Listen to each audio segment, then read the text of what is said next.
నమస్తే రమగారు. నమస్తే జయ. రమగారు, భీష్ముడికి మహాభారతంలో ఒక ప్రత్యేకమైన స్థానం ఉంది. అసలు ఆయన జననం, తర్వాత ఆయన పూజా విధానం, పుట్టుక, వీటికి సంబంధించి చాలా రకరకాల కథనాలు నేను విన్నాను. అయితే మీ ద్వారా తెలుసుకుందామని, అసలు భీష్ముని యొక్క జననం, ఆ ఇతివృత్తాల గురించి ఏదన్నా చెప్పండి. మహాభారతంలో చిన్న కథలు అంటే మన భీష్ముడు పతాక నాయకుడు. అంటే కథ మొదటి నుంచి చివరి దాకా ఉన్నారు. ప్రతి ఘట్టంలోనూ ఉంటారు, ప్రతి ఘట్టంలోనూ ఉంటారు. అంటే కదా ఒక కథలో ముందు నుంచి చివరి దాకా ఉండే క్యారెక్టర్స్ కొన్ని ఉంటాయి. అయితే చిన్న కథల రూపంలోనూ చెప్పుకోవచ్చు. మహాభారతం మొత్తం కథ చెప్పినా భీష్ముల వారు ప్రతి చోట మనకు కనపడతారు. శకునిలాగానే. శకునికి ప్రతినాయకుడు పాత్రలో ఉన్నాడు. ఈయన పతాక నాయకుడు అనే చెప్పాలి. ఈయన ఎక్కువగా ఉన్నారు. అయితే భీష్ముడి కథ చెప్పడానికి ముందు భీష్ముడిని ఆయన గురించి చెప్పుకోవాలంటే ఆయన ఒక సిద్ధాంతకర్త, ఒక మహాభక్తుడు. ఇవి రెండు ప్రత్యేకంగా చెప్పాలి. ఎందుకంటే ఇచ్ఛామరణం కలిగిన వ్యక్తులు లోకంలో చాలా తక్కువ మంది ఉంటారు. ఆయన ఎప్పుడు కావాలంటే అప్పుడు మరణించగలిగే వరం కలిగిన వాడు భీష్ముడు. ఎంత అదృష్టవంతుడు! ఆయన అదృష్టం అది, అట్లాంటిది తెచ్చుకున్నాడు ఆయన. అయితే ఇప్పుడు ఈ భీష్ముడి జననం శాపకారణంగా జరిగిందని చెప్తారు. ఆయన మామూలుగా సాధారణంగా భూమిని ఉద్ధరించడానికి పుట్టలేదు, అలా చెప్పబడలేదు మహాభారతంలో. అంటే అలా కనపడుతుంది అనమాట. అష్టవసువులు అంటే 8 మంది వీళ్ళు అన్నదమ్ములు, బ్రహ్మమానస పుత్రులు అని చెప్తారు.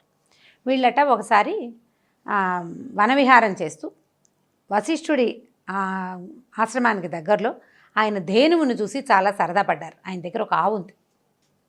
ఆ ఆవును చూసి చాలా సరదా పడ్డారు. కామధేను అని చెప్తారు. అయితే వీళ్ళు ఏం చేశారంటే ఆ ధేనువుని తోలుకుపోయారు, తీసుకెళ్ళిపోతే ఆఖరివాడు, అష్టవసువుల్లో 8వ వాడు, దాన్ని తీసుకెళ్ళటానికి ఉత్సాహపడి తనతో లాక్కెళ్ళాడనమాట. ఈ పై వాళ్ళంతా అతనికి సహాయం చేసేసరికల్లా వశిష్ఠుడు దివ్య దృష్టితోటి ఈ సంగతి తెలుసుకుని, ఈ పని మీరు దేవయోనులైన వాళ్ళు మీరు చేయకూడదు, బ్రహ్మమానస పుత్రులు దేవసంతతికి చెందిన వాళ్ళు, మానవులు చేసే తప్పిదాన్ని చేశారు కాబట్టి మనుషులుగా పుట్టండి అని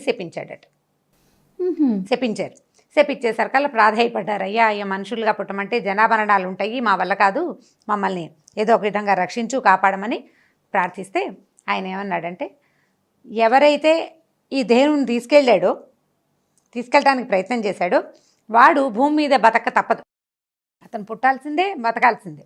సహాయం చేసిన వాళ్ళు పుట్టి వెంటనే మరణించినా సరిపోతుంది. మానవ యోని యందు పుట్టడం, మనుషులకి జన్మించటం అది తప్పదు, మరణించి మీరు వెంటనే వచ్చేయచ్చు. కానీ ఎవరైతే ఈ ప్రయత్నం చేశాడో అతను మాత్రం భూమి మీద ఉండిపోవాల్సిందేనని చెప్పేసరికల్లా ఈ వసువులు ఏం చేశారు, మనం పుట్టాలి ఎవరికో ఒకళ్ళకి, మనుషులకి అని ఆ మనుషుల్ని సెలెక్ట్ చేసుకునే అవకాశం కూడా వీళ్ళకి ఆయన వశిష్ఠుడు ఇచ్చారు. ఇచ్చేసరికల్లా వీళ్ళు ఏం చేశారు, గంగాదేవి దగ్గరికి వెళ్ళి, అమ్మ నువ్వు మానవ కాంత రూపంలో మనుషులు ఎవరినైనా వివాహం చేసుకుని మమ్మల్ని కనమని అడిగారు. నీ గర్భంలో జన్మిస్తాము, వాళ్ళ మనుషులకి ఎలా పుడతాము, నువ్వంటే సురగంగవి అని బాగా బతిమలాడారు. ఆమె కూడా వాళ్ళ కోసం ఒప్పుకుంది. వీళ్ళకి బాంధవ్యం ఉంది చూడండి. ఎలాంటి విష్ణువు తాలూకు పాదాల నుంచి, విష్ణు పాదోద్భవి గంగ, విష్ణువు పాదాల నుంచి పుట్టింది గంగాదేవి. విష్ణువుకు నాభి నుంచి పుట్టినవాడు బ్రహ్మదేవుడు. ఆయన యొక్క మానస పుత్రులు వసువులు. వీళ్ళు దగ్గర సంబంధికులు కదా. ఒప్పుకుంది ఆవిడ. ఒప్పుకుని ఏం చేసింది, ఒకరోజు మానవ రూపం ధరించి భూమి మీదకి వ్యాహ్యాళికి వస్తే ప్రతీపుడు అనే ఒక రాజుగారు, చంద్రవంశానికి చెందినవాడు అక్కడ కనపడ్డాడు. ఈవిడేం చేసింది, వెళ్ళి ఆయన ఒళ్ళో కూర్చుందట. ఆయన అక్కడ సంధ్యావందనం చేసుకుంటూ ఉంటే ఆయన తెల్లబోయాడు. ఏమిటమ్మా అంటే, నేను ఎవరినైనా మానవుడిని వివాహం చేసుకోవాలని చెప్తే ఆయన ఏమన్నాడంటే, అమ్మ మా వంశంలో తండ్రి తొడ మీద కూతురు కానీ కోడలు కానీ కూర్చోవచ్చు, నువ్వు ఇప్పుడు వచ్చి నా తొడ మీద కూర్చున్నావు, ఇది కోడలవ్వాలి లేదా కూతురు అవ్వాలి, తప్ప నేను నిన్ను వరించడానికి వీల్లేదమ్మా. ఒక పని చెయ్యి, నాకు భవిష్యత్తులో కుమారుడు కనుక జన్మిస్తే నువ్వు అతన్ని వరించవచ్చు అని చెప్పాడట. కోడలిగా ఒప్పుకున్నాడు ఆయన. తర్వాత కాలంలో ఈవిడ ఇప్పుడు తండ్రి ఒళ్ళో కూర్చున్న ఆవిడ కొడుకుని పెళ్లి చేసుకోవటం ఏమిటని మనకు అనిపిస్తుంది విచిత్రంగా. ఈవిడేమో దైవాంశ కదా, అప్పుడు ఒక మానవ రూపం ధరించి వచ్చింది, తర్వాత మళ్ళీ మానవ రూపం ధరిస్తుంది. ఆవిడ వాళ్ళకి జరామరణాలు ఉండవు, వృద్ధాప్యం ఉండదు, ఎప్పుడు నిత్యయవనులుగా ఉంటారు దేవతలు. చాలా కాలం తర్వాత ఈయనకు ఒక కుమారుడు జన్మించాడు. ఆయన శంతనుడు, ఆయన పేరు శంతనుడు అనే రాజు. భూమి మొత్తానికి ఆయనే రాజు. సరే ఈవిడేం చేసిందంటే ఈ శంతనుడిని వివాహం చేసుకునే ఉద్దేశంలో ఉంది. ఒకసారి శంతనుడు గంగానది తీరానికి సాయంకాలం వ్యాహ్యాళికి వచ్చాడు. ఈవిడ మానవ రూపం ధరించి ఆయన కనపడేసరికల్లా ఆయన ఆవిడని చూడగానే ప్రేమించాడు. తనని వివాహం చేసుకోమని అడిగాడు. అప్పట్లో ఈ ప్రపోజ్ చేయటము ఇవన్నీ చాలా సహజమైన సంగతులుగా మనకి భారత కథలో ఎంతమంది కనిపిస్తారో, కనపడంగానే నన్ను పెళ్లి చేసుకో అని దానికి ఏ విచక్షణ లేకుండా ఆ అమ్మాయిని పెళ్లి చేసుకు తెచ్చుకోవడం కనపడుతుంది. నాకు చిన్నప్పుడు ఈ కథలు చదివినప్పుడు ఆశ్చర్యంగా ఉండేది, ఇదేమిటి ఇలా అడుగుతారా అని. ప్రపోజ్ చేయడం అనేది ఒక పెద్ద విషయం కదా, కానీ అలా సింపుల్గా ప్రపోజ్ చేసేవాళ్ళు. ఆవిడ కూడా ఒప్పుకుంది. ఏమని చెప్పిందంటే, నేనేం చేసినా నన్ను నువ్వు ఏమీ అడగకూడదు, ఇది ఎక్కడ న్యాయం అండి? అంతే. నువ్వు అడిగేదాకా, నువ్వు ఏదైనా అడిగావో నేను వెళ్ళిపోతా, నువ్వు అడగకపోతే నీతో ఎన్నాళ్ళైనా ఉంటాను. సరేనా? ఒప్పుకున్నాడు. ఆవిడ నచ్చింది ఆయనకి. ఊరుకోవటమే, ఆమె ఏం చేసినా ఊరుకుందాం అనుకున్నాడు. సరే తెచ్చుకున్నారు, వివాహం చేసుకున్నారు. సరే కలిసి కాపురం చేస్తుండేవారు. ఆవిడ గర్భవతి అయింది. ఒకనాట సాయంకాలం చీకటి పడ్డాకో తెల్లవారుజామునే కన్నది. డెలివరీ అయిపోయింది. మగ పిల్లాడు పుట్టాడు. అందరూ చెప్పుకున్నారా, ఆహాహా అమ్మాయికి గంగాదేవికి మగ పిల్లాడు పుట్టాడు అన్నారు. ఈవిడ ఏం చేసింది, సరే డెలివరీ అయింది. రాజుగారు పిల్లాడిని చూడడానికి వస్తున్నాడు. ఈవిడ మంచం మీద లేచి పిల్లాడిని చంకలో పెట్టుకుని చేత్తో పట్టుకుంది. చకచక బయటికి నడవటం మొదలెట్టింది. ఆవిడ ఎక్కడికి వెళ్తుందో దాసదాసి జనానికి అర్థం అవ్వలేదు. రాజుగారు కూడా ఆశ్చర్యపోయాడు. బాలింతరాలు, అప్పుడే కన్నది, పిల్లాడిని ఎత్తుకుని వెళ్తోంది బయటికి. ఆవిడ వెనకాలే రాజు కూడా వెళ్ళాడు. ఆవిడ అలా గంగా తీరానికి వెళ్ళి ఎత్తి విసిరేసింది గంగలోకి పిల్లాడు. నిర్ఘాంతపోయాడు రాజు. ఏం చేయాలో తెలియలే. అడిగితే వెళ్ళిపోతుంది, అదే అడగటానికి లేదు. అడిగావా వెళ్ళిపోతుంది. ఆవిడ తిరిగి వచ్చి రాజును చూసి చూడట్టుగా చూసేసి వెళ్ళిపోయింది మామూలుగా. ఆయన మొహంలో 1,15,00,000 ప్రశ్నలున్నా ఆవిడ దగ్గర ఒక్క సమాధానం కూడా లేదు, నవ్వు తప్ప ఏమీ లేదు. ఈయనకి ఏం చేయాలో తెలియలేదు. చాలా దిగులు పడ్డాడు, ఇదేమిటి ఇలా అయింది అని. ఇలా 1 సారి 2 సార్లు 3 సార్లు 4 సార్లు 5 సార్లు 6 సార్లు 7 సార్లు ఆవిడ కన్నది. మగ పిల్లవాడే పుట్టేవాడు. ఈ పుట్టిన మగ పిల్లాడిని ఈ పిల్లాడిని ఎత్తుకుని ఈవిడ గబగబా గంగా నదికి నడిచి వెళ్ళిపోయేది. ఆ పిల్లాడిని ఎత్తి గంగలో పడేసేది. వీళ్ళు 2-3 కాన్పులు అవ్వగానే ప్రజలందరికీ దాసదాసి జనానికి తెలిసిపోయింది, ఈవిడికి ఏదో తిక్క తిరుగుతుంది. ఇలా పిల్లాడు పుట్టంగానే ఏముంది, మగ పిల్లాడు పుట్టితే గొప్ప ఏమీ లేదు. ఏ పిల్లాడు పుట్టినా ఒకటే. పిల్లాడు పుట్టంగానే ఈవిడ మంచం తీసుకుని పిల్లాడిని ఎత్తుకుంటుంది, తీసుకుపోతుంది, నీళ్ళలో పడేస్తుంది. రాజుకి ఇక్కురుమండు. మామూలుగా రాజాస్థానాల్లో మగపిల్లాడు పుట్టాడంటే తర్వాత రాజు పుట్టినట్టే కదా. చక్రవర్తి కుమారుడు, రేపొద్దున వీడే మన భవిష్యత్తు రాజని ఆశ పెడుతుంది ప్రజ. ఆశ లేదు, ఏమీ లేదు. తెల్లారేసరికి ఈవిడ పిల్లాన్ని ఎత్తుకుని వెళ్ళిపోతుంది, గంగలో పడేస్తుంది, తెలిసిపోయింది వాళ్ళకి. ఇలా 7 సార్లు జరిగింది. 8వసారి ఇక ఆయన ముందే నిర్ధారించుకున్నాడు, ఈసారి మాత్రం ఇంకా ఈమెను స్పేర్ చేయకూడదు, ఎలాగైనా ఈవిడిని అడిగేయాలని. ఉంటే ఉంటుంది, వెళ్ళిపోతుంది. ఆవిడ సిద్ధంగానే ఉంది ఆవిడ కూడా సమాధానం చెప్పడానికి. సరే 8వసారి కన్నది. సరే లేచింది, పిల్లవాడిని ఎత్తుకుంది. మళ్ళీ పిల్లాడే ఆ పిల్లాడిని ఎత్తుకుంది నడుస్తోంది. ఆయన గబగబా వెళ్ళాడు రాజు. గంగ దాకా వెళ్ళేసరికి పట్టుకున్నాడు ఆవిడ్ని. ఏమిటమ్మా నీ సంగతి, 7 చక్కటి తేజోవంతులైన కుమారులను కన్నావు, ఏం గర్భం నీది, కన్న కడుపు లేదు నీకు, ఇట్లా గంగలో పడేస్తావా, ఈ పిల్లాడిని కూడా పడేయటానికే వచ్చావు, నువ్వు ఏం చేసినా సరే ఈ పిల్లాడిని పడేయటానికి నువ్వు వీల్లేదు, నీ వల్ల ఈ శోకాన్ని నేను తట్టుకోలేకపోతున్నాను, ఈ కలిగిన కుమారుల మీద ఉన్న దుఃఖాన్ని పోవటం లేదు, ప్రజలంతా నన్ను నానా రకాలుగాను అనుకుంటున్నారు, నా దేశము పాడైపోయేలాగా ఉంది, నా మనసు పాడైపోయింది, ఈ పిల్లాడిని నువ్వు పడేయటానికి వీల్లేదంటే ఆవిడ నవ్వింది. రాజా నన్ను ప్రశ్నించవు నువ్వు, ఇంకా నేను ఉండను, నువ్వు వెళ్ళిపోయినా సరే నా పిల్లాడిని పడేయటానికి వీల్లేదన్నాడు. అప్పుడు ఆవిడ చెప్పింది, నేను గంగని, మానవకాంతని కాను, ఈ పిల్లవాడు కొద్దిగా ప్రయోజకుడయ్యాక నీకు తెచ్చప్పచెప్తాను, ఇతను నీతోటే ఉంటాడు అని చెప్పి పిల్లాడిని తనతో తీసుకెళ్ళిపోయింది. కొంతకాలం తర్వాత కొంచెం పెరిగిన పిల్లవాడిని ఆయన చూశాడు.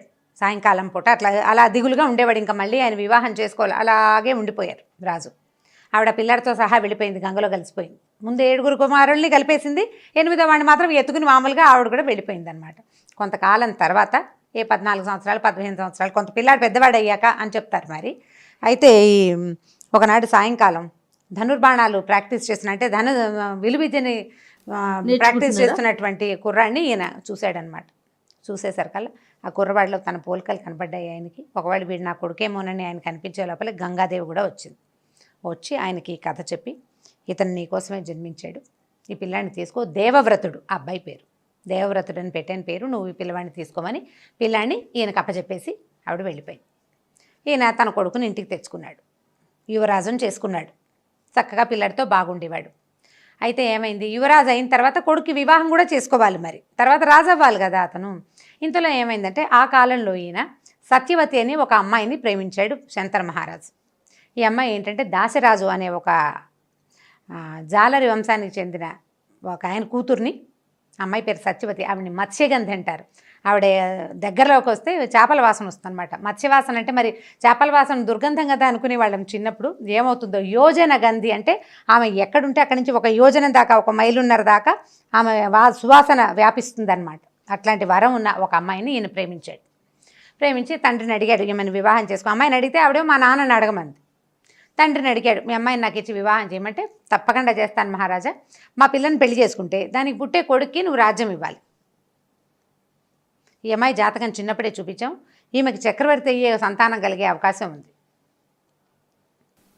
అంటే ఈవిడ పరంపరకి మహారాజా అయ్యే యోగం ఉంది. కాబట్టి మా అమ్మాయికి పుట్టిన సంతానానికే నువ్వు రాచరికం ఇస్తానంటే తప్పకుండా పెళ్లి చేసుకో, నాకు అభ్యంతరం లేదన్నాడు.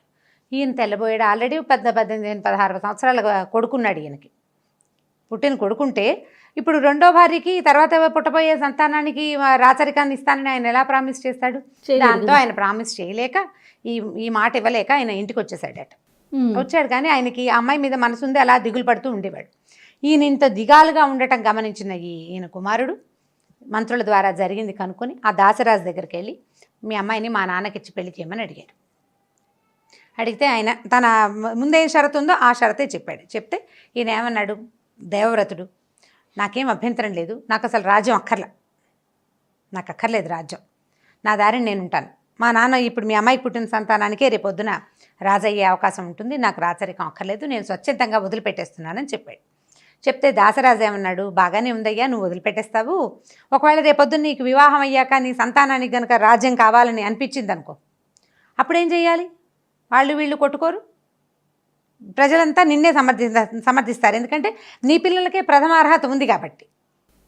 ఇప్పుడు అర్హత లేదు రెండో భార్య సంతానానికి, ప్రధానమైన అర్హత ఉంది పెద్ద భార్య కొడుకే ఉంటుంది. ప్రజలంతా నిన్నే సపోర్ట్ చేస్తారు కదా అనేసరికల్లా ఈయన ఏం చేశాడంటే పంచభూతాల సాక్షిగా జీవితంలో వివాహం చేసుకోనని ప్రతిజ్ఞ చేశాడు. తండ్రి కోసం భీషణమైన ప్రతిజ్ఞ చేశాడు కాబట్టి ఆయన భీష్ముడు అన్నారు. ఇక వివాహం నేను చేసుకోను, జీవితానికి వివాహం లేదు అని ప్రతిజ్ఞ చేసేసరికల్లా ఈ దేవదుందుబులు మోగాయి అని చెప్తారు. అక్కడి నుంచి దాసరాజు ఆ కుమార్తెనిచ్చి పెళ్లి చేసేసాడు శంతనుడికి. ఈ భీష్ముడు అనే పేరు వచ్చింది దేవవ్రతుడికి. అప్పటి నుంచి ఆయన ఆ వంశాన్ని, తండ్రి వంశాన్ని కాపాడుతూనే ఉన్నాడు చివరి వరకు. ఇప్పుడు అక్కడ ఉన్న వాళ్ళలో ఎవ్వరూ అతనికి రక్త సంబంధికులు కాదు, ఎవ్వరూ కాదు. భారత కథే మనకు విచిత్రంగా ఉంటుంది. ఇంతకుముందు ఒకసారి చెప్పుకున్నాం కదా, ఈ భీషణమైన ప్రతిజ్ఞ చేసిన భీష్ముడు చివరి వరకు ఉండి యుద్ధంలో పడిపోయి కూడా ఇచ్ఛామరణం ఎప్పుడు కావాలంటే అప్పుడు మరణించే అవకాశం ఉండటంతో ఆ ఏకాదశి వచ్చేదాకా, అంటే ఉత్తరాయణ పుణ్యకాలం వచ్చేదాకా ప్రాణాలని నిలబెట్టుకుని ఉంచుకుని ఉత్తరాయణ పుణ్యకాలం వచ్చాకే తన ప్రాణాన్ని విడిచిపెట్టారు. ఈ భీష్ముడు ఆయన పేరే భీష్ముడు అనుకుంటాం, పేరు భీష్ముడు కాదు. భీషణమైన ప్రతిజ్ఞ చేయటం వల్ల ఒక 18 సంవత్సరాలు 19 సంవత్సరాల కుర్రవాడు జీవితంలో వివాహం చేసుకోనని ప్రతిజ్ఞ చేయటమే ఒక పెద్ద ప్రతిజ్ఞ. తర్వాత ఇంకా అసలు అలాంటి వాళ్ళు చరిత్రలో ఎక్కడా కనపడరు మనకి. వివాహితులు ప్రతిజ్ఞలు చేసిన వాళ్ళు కనిపిస్తారు, ఇలాంటిది కనిపించదు. అందుకని భీష్ముడు చాలా ప్రత్యేకమైన భీష్మ ప్రతిజ్ఞ చేయటం అంటాం కదా. భీష్మ ప్రతిజ్ఞ అంటే ఇదే, వివాహం చేసుకోను అన్నాడు, స్వచ్ఛందంగా రాజ్యాన్ని వదిలిపెట్టేశాడు. తర్వాత తమ్ముళ్ళని కాపాడాడు, తమ్ముళ్ళ పిల్లల్ని కాపాడాడు, వాళ్ళ పిల్లల్ని కాపాడారు. ఎన్ని తరాలో అన్ని తరాల్ని ఆయన కాపాడి పిల్లల్ని శ్రద్ధగా చాలా బాగా కురువంశాన్ని కాపాడుకొచ్చారు. అంటే చంద్రవంశానికి అంటే పెట్టని కోటగా ఆ వంశానికి ఉండిపోయాడు ఆయన. అదే భీష్ముడి ప్రత్యేకత. అయితే గంగా గర్భాలు అవన్నీ మనకి కొంచెం చిత్రమైన కథగా ఉంటుంది. వసువులకి ఆవిడ మాట ఇచ్చింది, పుట్టిన పిల్లల్ని పుట్టినట్టు తీసుకెళ్లి గంగలో వదిలేసింది. వాళ్ళు తమ మామూలు లోకాలలోకి వెళ్ళిపోయారు. ఒకళ్ళ తర్వాత ఒకళ్ళు మానవ యోనిని యందు జన్మించటమే అతిపెద్ద దుష్కరమైన కష్టంగా చెప్తారు పురాణ గాథల ప్రకారము. ఇప్పుడు ఒక జీవి ఒక చిన్న ప్లేస్లో అలా ఇరుక్కొని ఉండటం, మాతృగర్భం అంటే హింస, మహాహింస. ఒక చిన్న దాంట్లో ఉండటం, ఒక ఇరుకైన ద్వారం నుంచి ప్రాణావశిష్టంగా తల్లికి ప్రాణం పోతుందో బిడ్డకు ప్రాణం పోతుందో తెలియదు, అలా బయటికి రావడమే అతిపెద్ద బాధగా చెప్తారు. ఆ పెద్ద బాధని భరించి మళ్ళీ అంటే శాపాన్ని పోగొట్టుకుని వెళ్ళిపోయారు వాళ్ళు. కానీ పొరపాటు చేసినటువంటి ఆఖరి వాడైన వసువు ఇలా ఉండిపోయాడనమాట భూమి మీద. సందర్భంగా తల్లి గొప్పతనం మాట్లాడుకోవాలి, అదే కదా గుర్తించాలి. భీష్ముల వారి ప్రతిజ్ఞ గొప్పతనం ఆయన ప్రతిజ్ఞ తెలుసుకోవాలి. అంటే భీష్ముడి గురించి మనం వేరు క్యారెక్టర్స్ గురించి చెప్పుకుంటాం అనుకోండి. మహాభారతంలో భీష్ముడి క్యారెక్టర్ గురించి చెప్పుకునేటప్పుడు ఈ కథ చెప్పుకోవచ్చు. పిల్లలకి చెప్పడానికి ఇది మంచి చాలా కథే. బాగుంది. ఇప్పుడు కొంత బ్రీఫ్ చేయొచ్చు. నేను మీకు తల్లులకు కాబట్టి బాగా వివరంగా ఇలా చెప్పాను. అవును. కొద్దిగా బ్రీఫ్ చేసి కనుక చెప్తే ఇలా ఈవిడ పిల్లల్ని పడేసింది అది కూడా చెప్పచ్చు, ఏం కాదు. కానీ ఈ మాతృగర్భం లాంటి సంఘటనలు కొంచెం ఆపుకున్న సులువుగా పిల్లలకి చెప్పచ్చు. ఇవి అమరచిత్ర కథల్లో కూడా భీష్మ స్టోరీ కనపడుతుంది. చిన్న ఒక 15 పేజీలు 12 పేజీల కథలు కనిపిస్తాయి. ఇలాగే ఆయన ఎలా పుట్టారు ఏమిటి అనే కథ కనిపిస్తుంది. చాలా బాగుంది రమ్మగారు. నీకు తెలీదా ఇప్పటిదాకా? నేను కొద్దిగా తెలుసు కానీ వివరంగా కొంచెం తెలీదు. తెలుసు కానీ ఇంత వివరంగా తెలియదు. చాలా బాగుంది రమ్మగారు. పిల్లలకి చెప్తానికి కూడా మీరు అన్నట్లుగా బాగుంటుంది. ఇంకొక స్టోరీలో మళ్ళీ కలుద్దామండి. తప్పకుండా. నమస్తే. నమస్తే. ఈ వీడియో కనుక మీకు నచ్చినట్లయితే లైక్ చేయండి, షేర్ చేయండి. మరిన్ని వీడియోస్ కోసం మా ఛానల్ని సబ్స్క్రైబ్ చేసుకోండి.